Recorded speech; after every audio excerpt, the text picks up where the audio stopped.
Faly manolotra izao arahaba izao ho anao mpiaino indray.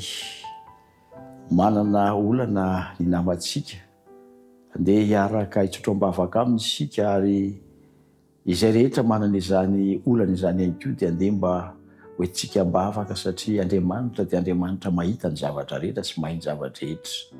Na ny tenaina rabe-salema mitsotrambavaka ho anao sy ankonanao izahay. Hivavaka isika tompoko.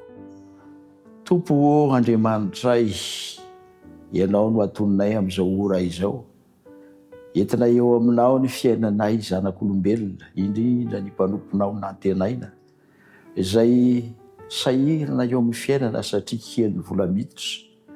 Tsy mahita asa ny vadiny nandraina. Andriamanitra, amany vahaolan'izy ireo ianao. Ianao ilay tompony zavatra rehetra, mahafantatra ny vahaolana amin'ny fiainan'ny isam-batan'olona. No aoka mba hiditra tsehatra amin'izany ankonana izany. Meo asa ny rahalahy nandraina. Ary raha sitrakao, ianao ihany koa no hanome azy ireo fidiram-bola hafa ahafahan'izy ireo manohana ny tokantrano. Ka atonga izany tokantrano izany anam-pifaliana sy fiadanam-po eo anatrehan'ireo ady sarotra hatrehana amin'ny fiainana ankehitriny.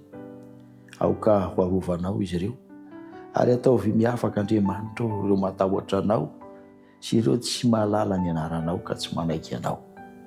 Andriamanitra tsinjovy izany tokantrano izany. Ary ireo rehetra izay mino anao nefa manana izany olana mitovy aminy izany, hidira tsehatra ianao ary toavy aminao ny fampanantenana izay efa nambaranao. Koa meteza Andriamanitra, hitsinjo ireny olonao rehetra ireny ianao. Amin'ny anaran'i Jesosy no anonako izany vavaka izany.